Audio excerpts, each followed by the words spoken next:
You're live. Hey guys, Savage Joy here with the Unruly Hour. I am finally back from surgical hiatus. It feels like it's been forever, but don't worry, I've been keeping busy with all kinds of fun stuff. So tonight, I'm so glad we're having Christo. He has his own YouTube channel, and I've used his clips a number of times. You guys have probably seen them. So thank you so much for joining us tonight. Thank you for having me. Absolutely. You sent me a snippet of Slick Willie last night, and it just, I had planned on talking about it anyway. He is such a mess. I almost think like Joe Biden's cognitive issues were contagious or something. I'm not sure what's going on with Bill. But why don't we play that clip and then we can go from there. For sure. I thank President and Mrs. Bush, President Obama, Speaker Pelosi, thank you, and Representative Hoyer and Representative Clyburn, who I really thank for, with the stroke of a hand,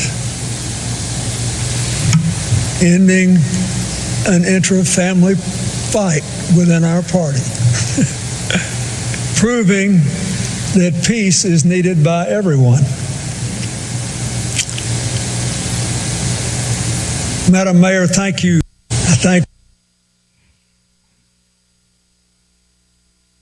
Okay, so your first reaction when you saw that? Yeah, well, I mean, on the one hand, none of that's surprising because, like, we all knew that. We all knew that it was, it was Jim Clyburn and Barack Obama and a lot of other people within the party that, didn't necessarily have a favorite. I don't think from the beginning the Democratic Party was united behind Joe Biden. I think unlike 2016, where the mission was, both stop Bernie but also get Hillary the nomination, this time it was stop Bernie, doesn't really matter who. So they would have taken Kamala Harris or Cory Booker as the nominee if the chips would have fallen that way. And it was like, at that moment, the only one that could have stopped Bernie was Joe Biden.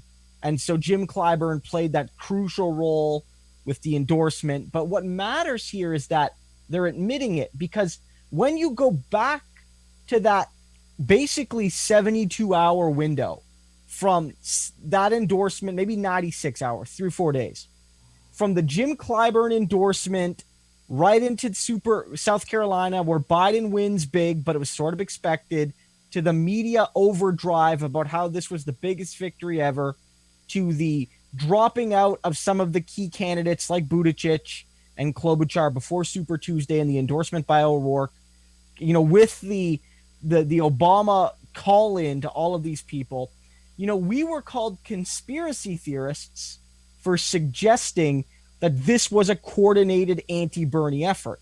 Now, maybe this wasn't any sort of nothing illegal happened necessarily, but that the party was clearly in an unprecedented way, at an unprecedented speed, uniting behind one candidate to stop another candidate. And we said, they would say well, no, of course not. That didn't happen. People just all individually on their own realized Biden was the best candidate. And what we see here from Bill Clinton, taking the mask off, now that he knows the nomination is basically locked up, he's admitting, Clyburn played the role in stopping Bernie, and I'm happy he did it. And he's saying this while he's supposed to be eulogizing, John Lewis, right? Whatever you think of John Lewis, he was wrong about Bernie, I feel, but the man's undeniably, a civil rights hero. And he doesn't deserve to have his eulogy tainted by, Bill Clinton bragging about how they crushed Bernie Sanders, another civil rights hero. Exactly. That was the first piece of irony I thought of. I'm like, okay, there's literally two people in politics, in the Senate, who actually marched with MLK and got arrested for civil rights, and you're disrespecting one at the other one's funeral. So that irony is just bananas. And you're right. None of us were surprised by this. We are sore losers when we talk about anything like this. But even people were still doing mental twister, trying to say, well, that's not what he meant. He didn't really say Bernie's name. Listen, that's what it was. 100%. 100%. No reasonable, because you got to think like Occam's razor, right? What else could he be talking about? Like, there's nothing else, right? So, yes, he doesn't say Bernie. It's true. But the interpretation is clearly Clyburn endorsed Biden at that crucial moment. His endorsement clearly mattered, and it was part of building that momentum Biden needed to, beat Bernie on Super Tuesday and carry that to big wins after. Absolutely. And, I'm so salty at Elizabeth Warren, one, because I think she sucks, but also because she stayed in till past Super Tuesday, and she very well helped cost us the election. Yeah, I mean, there's a whole bunch of debates. I mean, on the one hand, you might say that, Bloomberg stayed in as well for Super Tuesday. So if Bloomberg and Warren drop out, does Bernie gain a whole lot? It's not necessarily clear. There's the reality that if the race continued as it would have, Warren's votes wouldn't have mattered because Biden was racking up victories much larger than Warren's support. But in terms of momentum, you figure that Warren does drop out the same day that, say, Buttigieg and Klobuchar do, and she endorses Bernie, and then Bernie is able to win, say, Massachusetts and win Minnesota. It's still not a good night for Bernie. It's still an underperformance, and Biden likely still gets a bump. But is the primary still competitive? It could well be. We might end up with a situation where Biden still wins, but it's more of a Hillary-style win, where it's actually, it goes sort of down to the convention, whereas, Biden this time locked it up quite early because he just had massive victories after Super Tuesday. Absolutely. I think even if Liz dropped out, even if Biden still won those states, it still would have been more delegates for Bernie because there would have been less people. And that being said, the way people's minds work, they're like, oh, well, so-and-so is going to win anyway. I'll vote for them, which makes no sense. But they would have seen Bernie was still in it. He still had that possibility. So I think she absolutely contributed. Well, and her lies about him definitely contributed. Well, of course, certainly. There's no doubt that with her in it, it would have been very hard for Bernie to win in that scenario. Whether or not her dropping out does all the thing Bernie needs to win, we'll never know. We'll never know. It really depends on what the narrative was after Super Tuesday. Because on a delegate swing total, she didn't get enough votes to really matter all that much in terms of pure delegates. She just didn't have that many votes. But you're right in noting that as long as she was staying in and no one else was, it was going to be impossible for Bernie to win. Yeah, absolutely. And it's interesting because I've still been following all the, the primaries after Bernie dropped out, just because, we were still trying to get the delegates to have a voice at the convention. And Liz Warren was still getting thousands of votes. And I'm thinking, are these the same people that shame us for, don't vote for someone who's not in the race? And Liz was still getting votes, most other ones.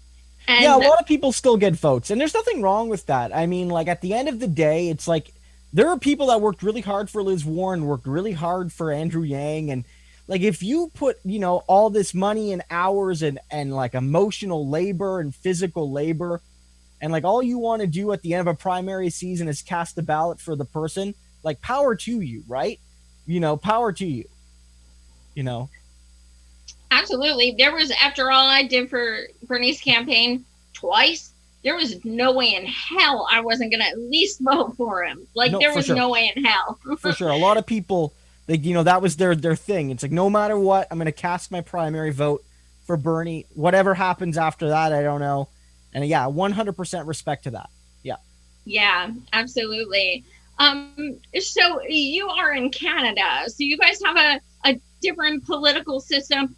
how many, just for people who aren't familiar with Canadian politics, how many parties do you have? Like, we have two main ones, which is essentially one, but Yeah, I mean, at the federal level, like at the national level, because it's different province to province and region to region. We have some provinces that are effectively two party and some that are multiple party. But federally, we have five parties that have at least one seat in the House of Commons, which is the equivalent to the House of Representatives.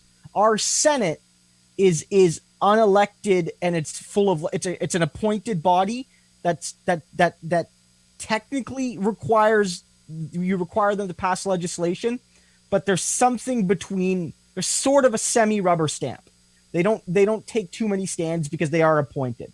Sort of a historical relic, like the House of Lords in Britain.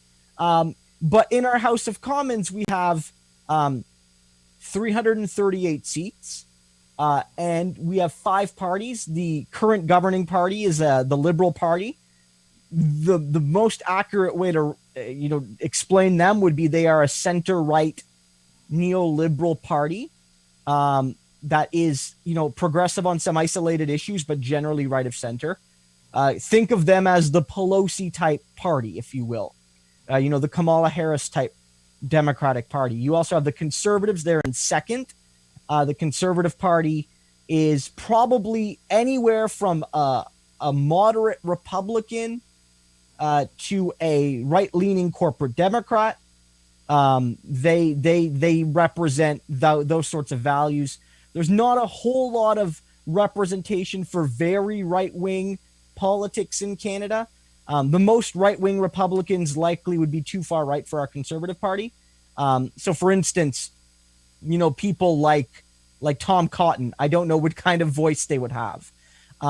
We have a People's Party, which is a right-wing party, but they don't have any seats. Then the third party in terms of seats, but fourth in terms of vote, is the Bloc Québécois, which is hard to pin down ideologically. They're a very feminist party. They're at least, I would say, center-left on economics, but they're also a deeply Islamophobic party. And they run only in Quebec, and they run on the issues of Quebec autonomy and in some cases separatism.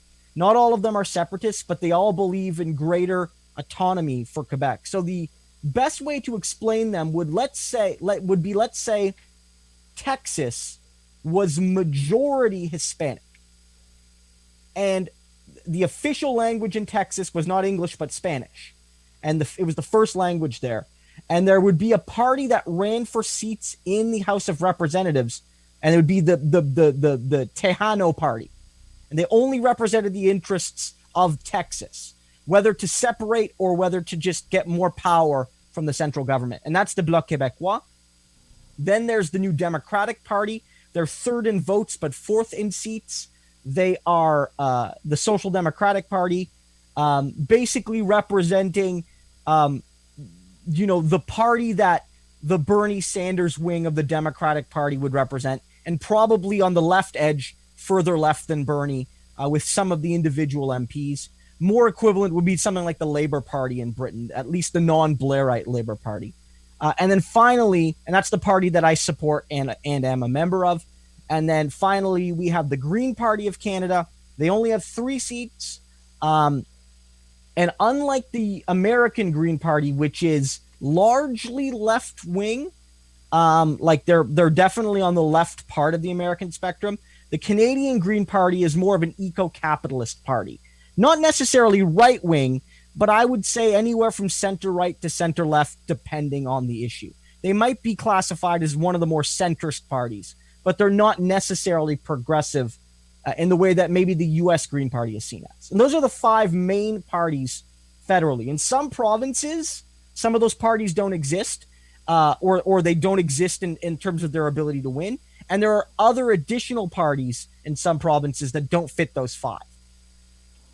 So that's so interesting because the names are the same as some of our parties. So, no. But they're not totally identical. What party is Trudeau? Trudeau is in the Liberal Party.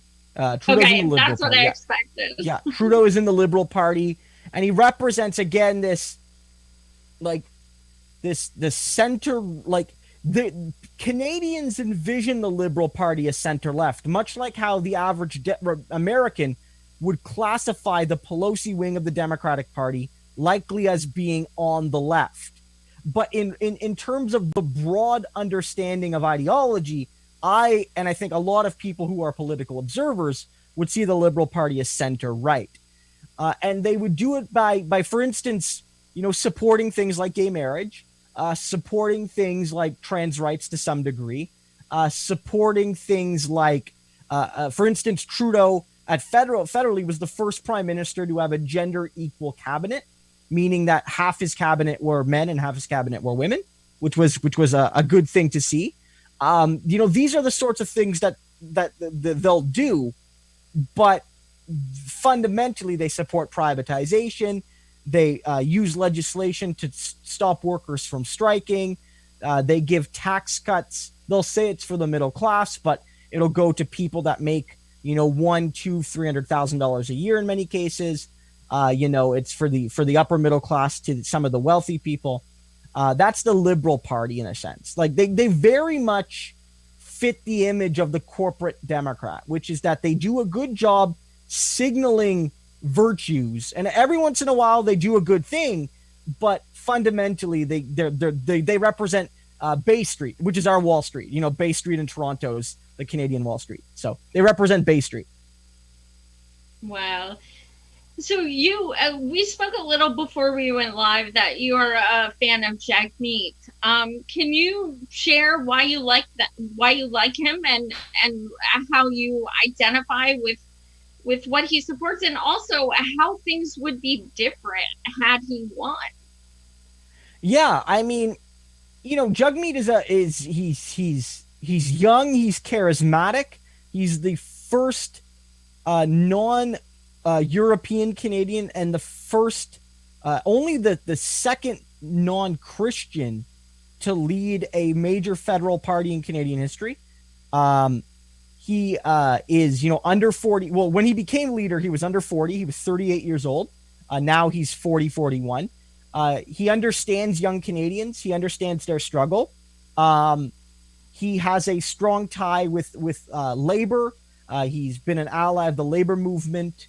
And unlike some of the more recent NDP leaders, he's a believer in creating big social programs and instituting big change. So, for instance, Jagmeet ran on a national pharmacare and dental care program, among other things, like the imposition of a Green New Deal in Canada, the creation of a wealth tax, the increase of the capital gains and corporate taxes and income taxes on the wealthy.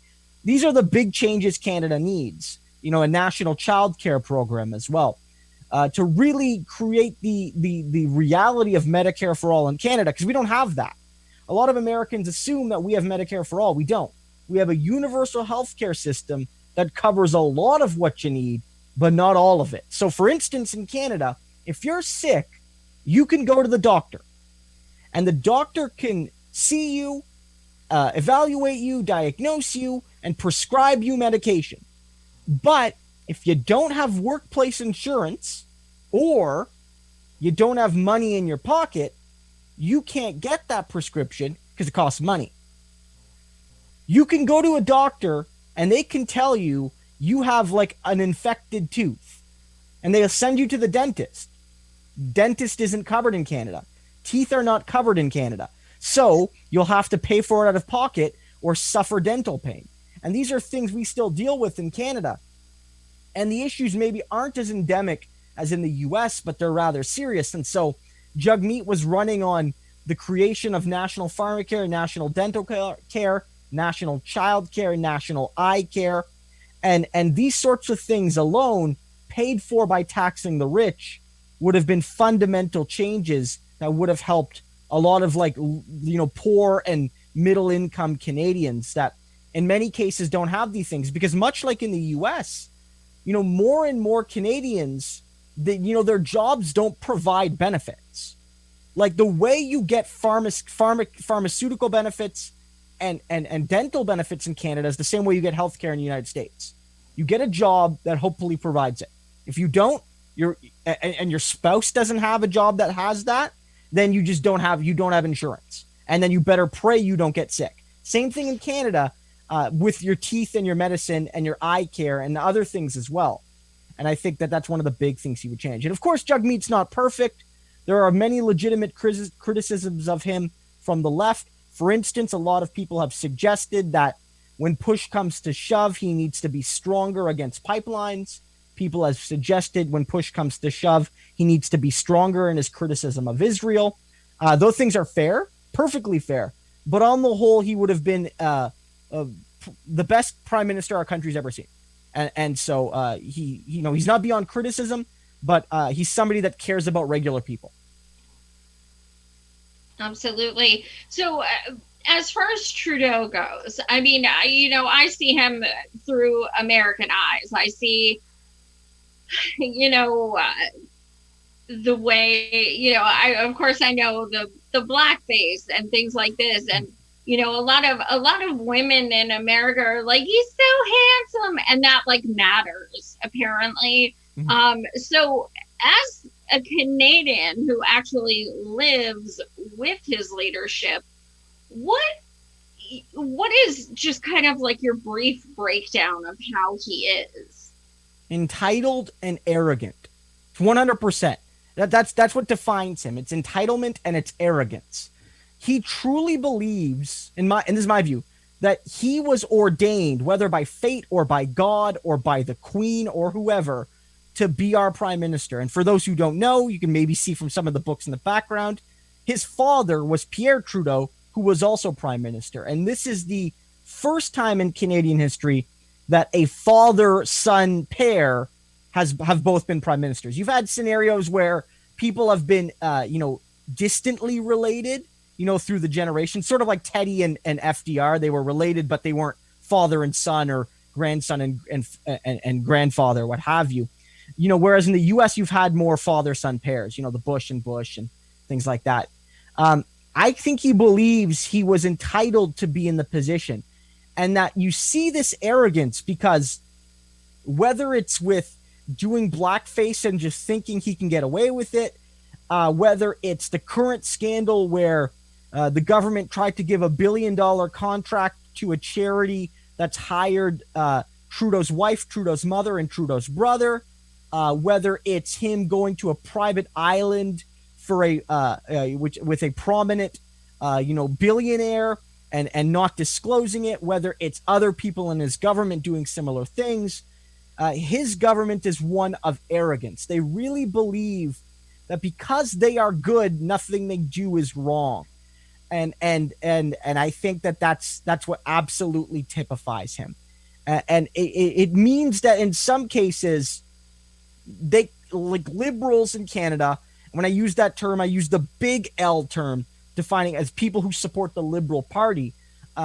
Liberals in Canada, just they fundamentally see themselves as the good guys. And so whenever they do something, tautologically, it has to be good. And it leads to these sort of mistake after mistake. And you're seeing this, whether, all these sorts of scandals. Yeah, that's what I would define him as. Yeah, I mean, the guy is charismatic. And he does have a way with building rapport with various communities. And the fact that he's handsome does play a role. I mean, look, Jagmeet Singh is also a very handsome guy, and I'm sure that some people like him because of his looks as well. There's nothing wrong with that in and of itself. But that arrogance really defines Justin Trudeau.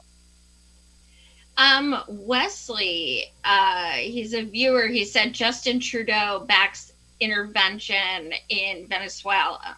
Yes, he does. 100%. Justin Trudeau and his Liberal Party have generally supported driving coups in Latin America. Specifically, they support and continue to support a coup in Venezuela, much like Bush, much like both Trump and Biden. So do the conservative parties in Canada. My party has been, frankly, I'll be honest, less than clear about the position that the coup should be denounced in Venezuela, but have not supported a coup. And of course, Justin Trudeau, even more controversially, supported a coup in Bolivia. Supported the coup in Bolivia, along with Canada's Green Party and along with the Conservative Party in Canada. Although the NDP spoke out more firmly against the coup in Bolivia. But yes, Justin Trudeau, while professing this idea that Canada can be a force for good in the world, criticizing Saudi Arabia for their lack of gender equality, which is fair. Saudi Arabia is not an equal country for women, and then going around supporting coups in Latin America so that they can get their oil and or lithium. It's part of that kind of like corporate Democrat hypocrisy you see, where it's like we represent democratic values at home and abroad, and then we're also going to invade this country so Elon Musk can build some Teslas. Exactly. We have a viewer, Den McCartney. They asked, has Canada done studies on the hazards of 5G in our environment? I assume so. 5G is a technology. I'm frankly not one to believe the conspiracy theories around it. It's probably fine, and I'm going to leave it at that. 5G is okay. Right on. So, let's see. Clever and Jack meet.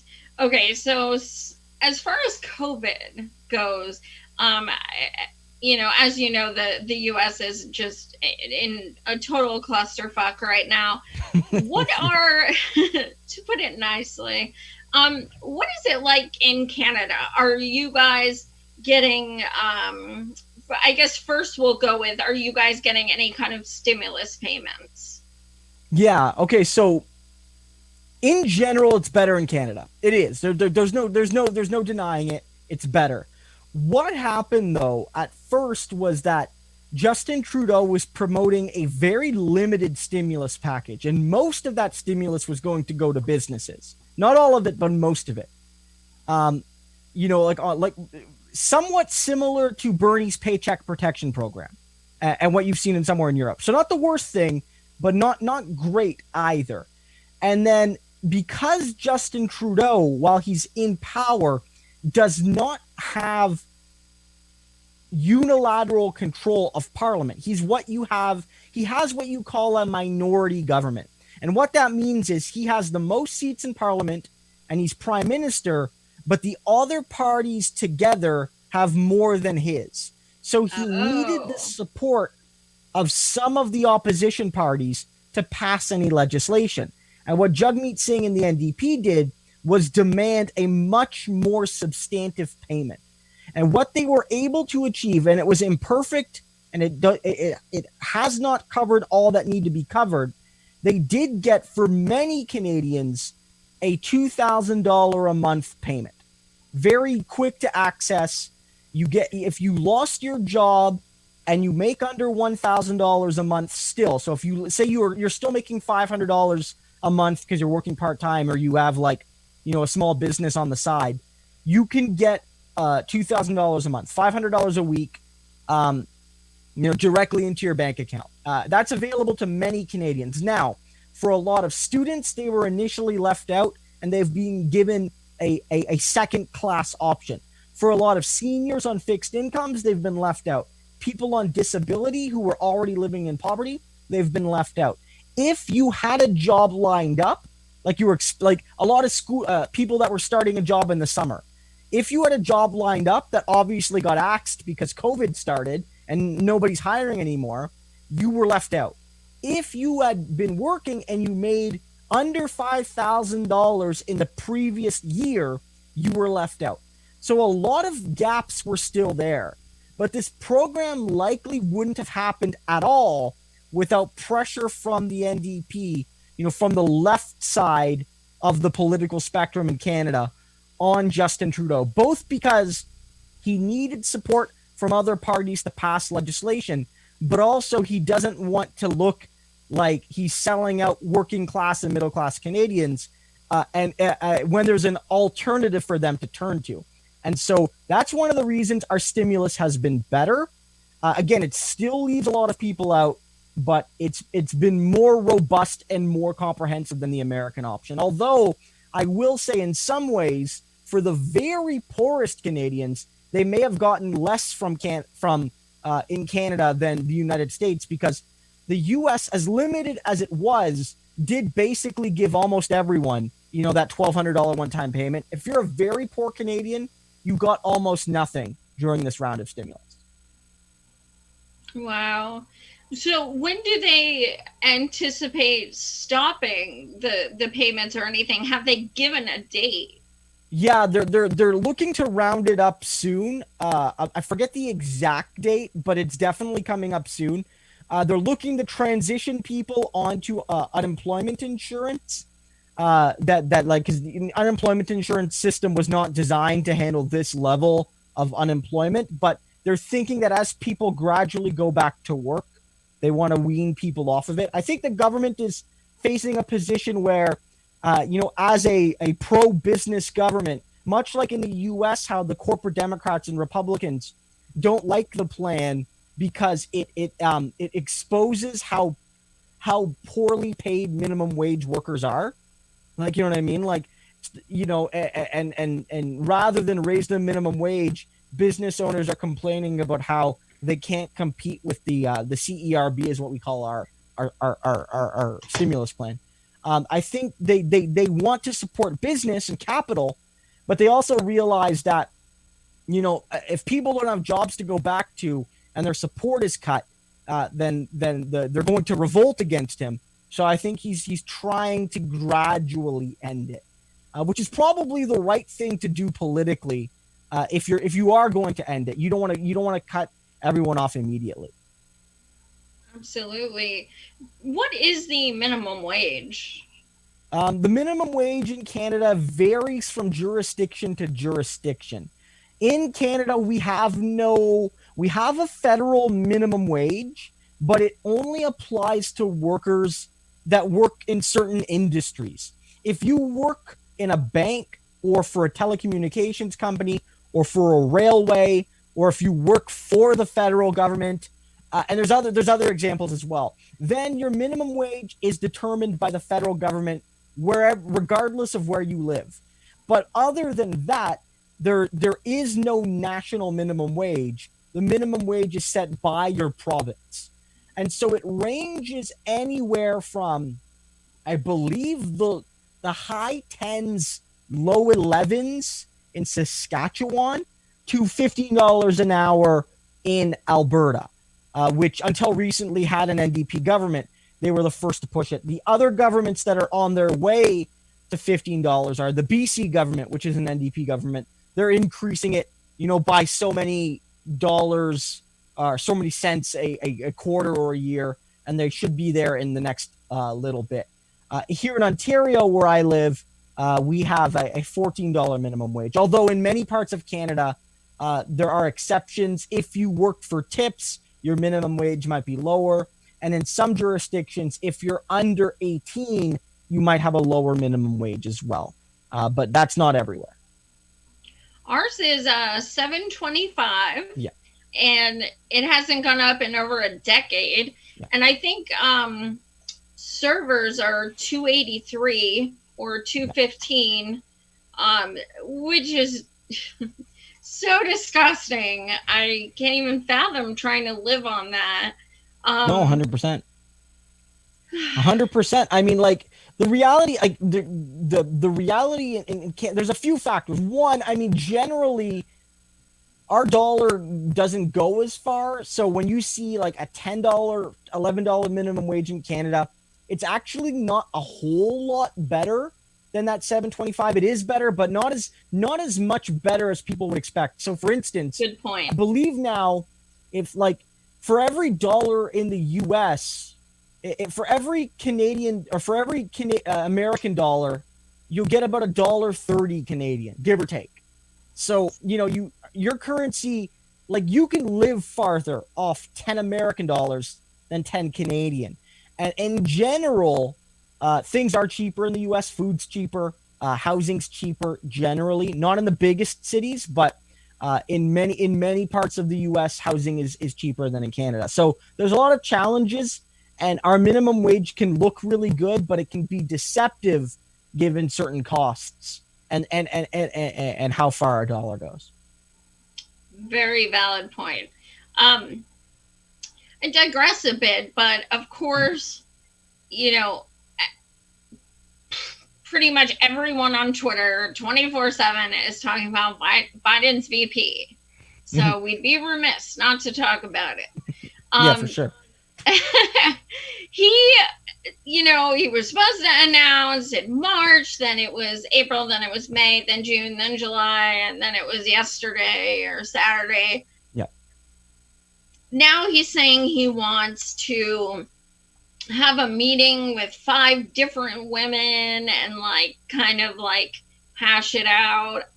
I don't know. I hope there's video cameras. I'm not sure which ones he's picking, but what are your thoughts on the way that this is? I mean, it really, and I'm probably hypocritical for talking about it right now, but it does take away from so many of the things that are going on right now as far as with police brutality and things like that. What is your take on the Biden VP thing, and how long do you think he's going to drag this motherfucker out? I mean, I don't think he's going to do like a WWE style, at convention, the curtain's going to come up and it's going to be Kamala, or it's going to be Liz, or it's going to be Karen Bass, or, I don't think we're going to be that bad. But I think, it's got to be at least a few days before convention. I think that's the red line, to give enough time for that person to write a speech and all of that. But I actually think one of the reasons Biden has been waiting is because this is such a weird time. This is such an unconventional campaign, and I think that he has sort of been waiting because he knows that, frankly, there are just more important things happening. And I'm not saying that because Biden is I have to pay deference to these social movements. I think Biden knows that anything he says kind of gets drowned out by the protests, COVID news, anything crazy Donald Trump is going to say on any given day, all of that, right? All of that. And I think that he was trying to maybe find the right window. And I also think that what's been happening has caused a lot more volatility. My inkling originally, not that I wanted this, because out of all the people that are contenders, as much as it pains me, I think maybe Warren is probably the best. But I thought he was going to pick Klobuchar. She's relatively young. She did give him that endorsement, and I do believe that endorsement helped him win Minnesota. So I feel like he maybe feels he owes her, maybe a little bit. That she was also a corporate Democrat, and she wasn't from a swing state, but she's from a swing region. And so I thought all the stars were lining up. And then George Floyd happened. And then it became even clearer that a lot of people in the Democratic base wanted a person of color, a woman of color. And in addition, we know that at least indirectly, you could draw a line between Derek Chauvin, George Floyd, and Amy Klobuchar, and the role she played as a prosecutor and a DA, what have you, in Minnesota, 10, 15 years ago. And then she, I think, was done. And maybe Biden had her at or near the top of his list. And all of a sudden, you can't pick her anymore, and you got to change course. And so I wonder if all of these things happening have sort of forced him to kind of be a little bit more flexible. On the one hand, I'm torn about how much it matters. Generally, the vice president pick doesn't matter that much. It doesn't drive a whole lot of votes to you or away from you. And even the polling we've been seeing, I saw a poll a few days ago on Twitter. I forget which one, so my apologies. But it basically polled Biden and all the top candidates versus, Trump and Pence. And what they found was Biden wins no matter what under that poll. And the gap between the best female VP pick and the worst was only 3 points. So it was within the margin of error. So what that seems to be saying is it doesn't necessarily matter who he picks. But on the other hand, we know Biden is going to be the oldest president in American history. And unlike Bernie Sanders, there are questions about Biden's fitness. I think we can say charitably there are questions about how able he is to be president. And I think there are also a lot of people assuming that Biden is going to be a one-term guy. Not a guarantee, but that he's going to be a one-term guy. So more than any other VP pick I can think of in my life, this one matters the most. Because this person, more than, say, Joe Biden when he was picked, this person could very well be president in 4 years or less. And so, yeah, I think we need to find out soon. But I don't know what his timeline is. I'm not sure. He's got to go quick though, because he needs to have the person by convention, because the person needs to be formally nominated. It's like it's a thing. He can't just show up in November,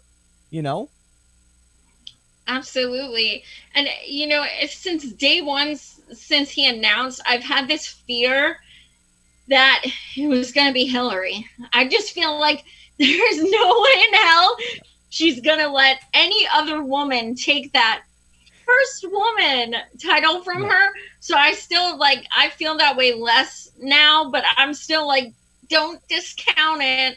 It's partly paranoia. I mean, look, I had that fear because it's this year sucked, pretty much every possible way. It would make sense for it to be Hillary, someone just that awful.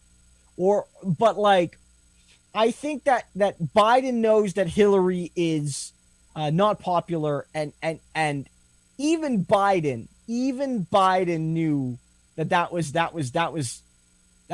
not the pick you would make. So I always thought the front runners were going to be Kamala Harris, Amy Klobuchar, maybe Val Demings, and for the most part, a lot Stacey Abrams for a while, and I still think it's going to be Kamala Harris.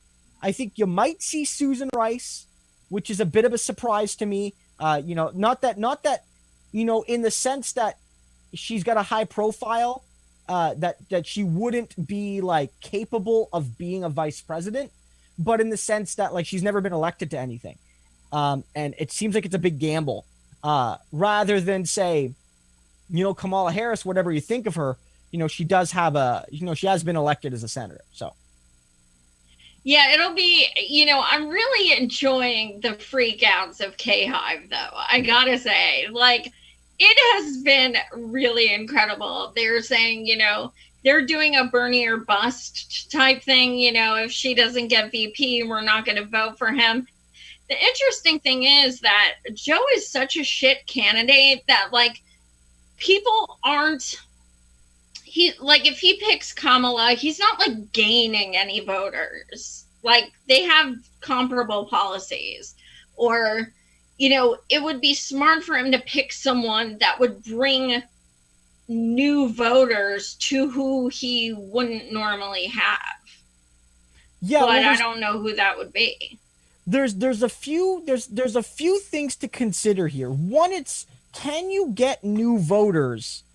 And then two, can you drive enthusiasm among certain voters? And that matters, because it's one thing to have somebody say, sure, put it to my head, make me choose Biden or Trump. Even Bernie or Busters would say probably Biden. Now, they would say, I do have another choice. I can vote third party. I can not vote. I can whatever. You have other choices, but no other choice, probably Biden. But that doesn't mean that you're actually going to end up voting for him. And so when you pick Kamala Harris, the argument might be, and this isn't necessarily me endorsing the argument, that it's a signal to black women that have been the most loyal voters to the Democratic Party. I don't think anybody reasonable will deny that. They have been extremely loyal to the party. and have generally been taken for granted by the party, I think what you would say would be maybe those people come out to vote more. People that come from marginalized communities. A person that was on the fence about voting, they were never going to vote for Trump, ever going to vote for Trump. But it was probably either not vote or vote green. Now they're voting Biden. Or they were going to vote Biden anyway, but now they're going to take a lawn sign. Now they're going to donate a bit of extra money. Now they're going to, tell all their friends about how they need to vote for Biden. And that one person is actually going to be responsible for multiple votes now because of all the people they bring in. So you can gain votes without expanding your base as long as you energize your base, if that makes sense. And I think that might be one of the arguments for picking a Kamala Harris, because you're right. Kamala's from a deep blue state. You don't need any more votes in California. Hypothetically, black women are almost entirely Democratic voters. It's very true. But not every black woman votes. And the African-American community, obviously, when inspired, they came out heavily for Obama. We could be critical of Obama, but the man inspired people. Hillary Clinton did not inspire people. And young people and a lot of working class people and a lot of people of color, they didn't really vote for Trump. They just didn't vote. Right. And that's why she lost. And I think that's what Biden has to consider as well. Yeah. Can I expand my base? Which was the whole argument for why I thought he was going to maybe pick Whitmer or he was going to maybe pick Klobuchar, go for a Midwestern candidate. But if it's about energizing the party, you might pick someone like that. That could be the argument for picking someone from the left. I mean, I'm sure if you picked Nina Turner, there'd be a lot of burners that would at least be a little bit more curious about supporting them. But that's like the only way I would ever vote for Biden is if Queen Nina were, VP, which, after calling him a half a bowl of shit, I don't think is going to happen. I'm skeptical that she was ever on the list. I'm skeptical. Yeah. Absolutely. I forgot what I was going to say. Oh, Biden, what is, when you're talking to people and online and they're saying, vote blue no matter who and stuff, have you ever come across someone who actually gives you a policy, who says anything besides but Trump? I mean, for the most part, no. And it's ironic because, I think the Bernie people, almost ironically, more than the Biden people, could actually give you a few policies of Biden's. But from my perspective, I have never seen anybody who makes that argument, vote blue no matter who. Like, it has been all either Trump is bad, which he is, Trump is bad, and he is worse than Biden. There's no denying that. It's 100% fact. Whether that leads you to vote for Biden or not, that's a different question. Trump is bad and he's worse than Biden. And also, they'll make the case that he was Obama's VP. So either Obama's guy, vote for him, or Trump is the other guy, vote against Trump. You could make some arguments. Like, what's a policy by? Biden supports a $15 minimum wage. Whether he does or not is a big question, but that's a policy you could point to. Trump doesn't support raising the minimum wage. So that alone, you could say. There are policies Biden is hypothetically running on that are good. The question becomes, do you trust him to actually implement even some of those policies? In general, what I've seen is that his supporters aren't even trying to point to those policies, which is very interesting. Because to me, the way you reach Bernie people, and the hardcore Bernie or bust people, they might not be reachable, but frankly, we have to be that's not a big chunk of the Bernie base. Most Bernie people were passive political viewers, and likely will end up voting Democrat. It's just the reality. More Bernie people voted Democrat in 2016 than Hillary people voted Democrat in 2008. Bernie supporters will generally end up voting Democrat. So the question becomes, how do you ensure as many of them do as possible? And I don't think the answer is yell at them and call them Russian spies or call them Trump supporters when they're skeptical of Biden, and instead point to the one or two things Biden might actually do and hope that's enough. Now, again, I don't begrudge anybody that doesn't want to vote for Biden. I don't at all. But I think most people would admit that if they were still persuadable, the vote blue no matter who is not the way to persuade them. Absolutely.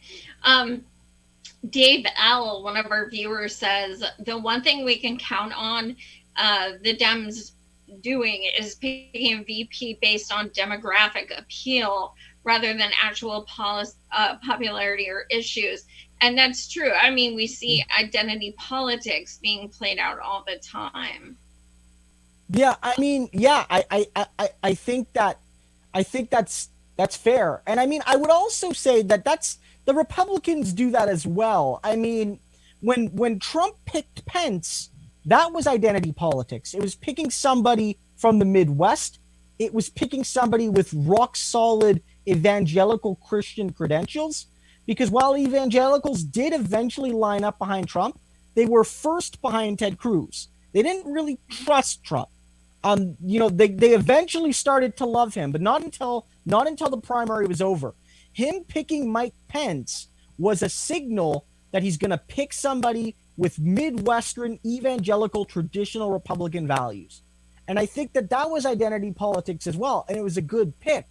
So your vice president, in a formal sense, doesn't actually do too much. They're technically the tie-breaking vote in the Senate, but they don't have a whole lot of actual powers and authority. And so your vice president often does exist to represent something more abstract. So for instance, Barack Obama, Joe Biden was an identity politics pick. Joe Biden represented old white people to say, hey, look, I'm a relatively young black man running for president, and this is probably concerning you because the country's racist, right? Including many Democrats. I am going to pick the most establishment, white, old guy who stood with segregationists so you can know I'm not going to rock the boat that much. You know what I mean? So Joe Biden was an identity politics pick. Ronald, or was an appeal pick. Same thing with Ronald Reagan. Ronald Reagan picked George Bush Sr. because Ronald Reagan was an outsider. He needed to pick somebody with more traditional Republican credentials. All of these things play a role. So I would, I guess, push back a little bit on that and saying the VP pick is almost never made for policy issues. It's almost always symbolic. That's a really, really good point. I'm just kind of scanning the comments.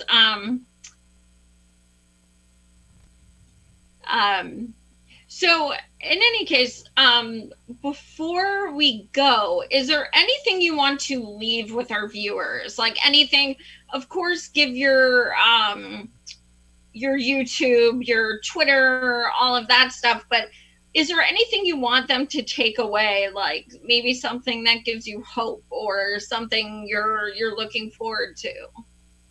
Yeah, I mean, I think that there's a few things giving me hope. I think one, the Bernie movement has continued, and when we say not me, us, I think we meant it. And like the narrative. Remember the narrative? It's like the Bernie Bros are cultists. That we were like in a cult, and that if Bernie told us to jump off a cliff, we would. Well, you're seeing that Bernie people are not just listening to Bernie. Bernie doesn't support defunding the police. Most of his movement does. Bernie's telling us to lock, stock, and barrel get behind Biden, and some people are. But even most Bernie voters that are voting for Biden are doing it begrudgingly, and they're not talking like Bernie is. They're not. They're saying, "Sure, I'll vote for Biden." But fuck that guy, right? He's not going to be the most progressive president since FDR, Bernie. You don't need to lie to us. Where are you? That hurt. We don't need to lie to us, right?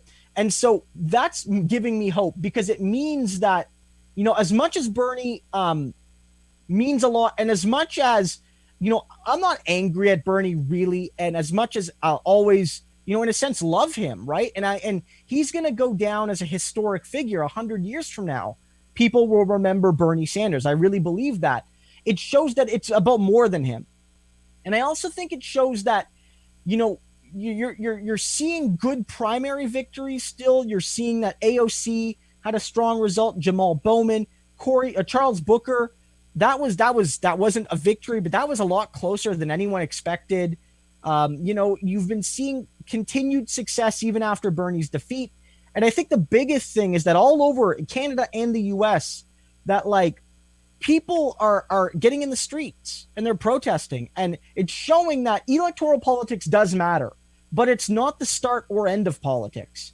And I think that a lot of people who maybe weren't even that involved in electoral politics are part of the biggest civil rights movement we've seen in 50 years. And it's happening right now in Portland and in New York and all over. Also here in Canada, as a lot of Black and Indigenous people have been killed by the police, unjustly, just like George Floyd and so many others.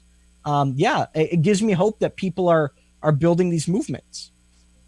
It gives me hope. Now, maybe I'm still skeptical about a lot of things, but there are silver linings. In terms of where people can find me, you can find me here on YouTube. I believe you have the link in the description, actually, of the YouTube video, but it's just Christo Aivalis. If you just search that on YouTube, last name Aivalis, it should come up. Also, that's basically my name on Twitter. It's just Christo Aivalis, all one word. On Facebook, you can also find me under that name. And that's where you can find me for the most part. All right. Well, thank you so much for joining us. I enjoyed our conversation. Thank you guys so much for watching. Coming up tomorrow, I will be back on Ron Placone. That's 2 p.m. Eastern. And I will be joined by my co-author, Pat the Burner / Nate's Liver. And we will be talking about our book that you can pre-order right now. And oh my God, we sent it to print today. So it's official. They are sent to print. So this is so exciting. So we'll be on Ron tomorrow, 2 p.m. Eastern. Tomorrow night, I have the rapper Awkward. He's going to be premiering his new video and song about police brutality. Let's see, then I have Ryan Knight on Thursday. That's at 9 p.m. Eastern. Friday, Pat and I are going to be on Not Safe for Wonks. That's a podcast you can get on YouTube. The major announcement that I'm kind of freaking out about is Nina Turner asked us to come on her show. So that's great news. Yeah, that's awesome. Nina freaking Turner. Yeah.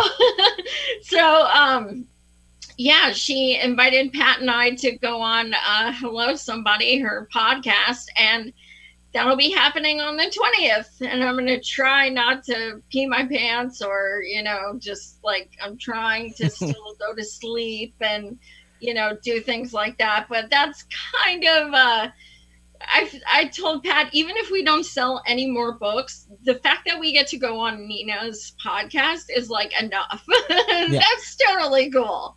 For sure. So thank you guys so much for watching. Thank you so much for all the love during my surgical hiatus as well.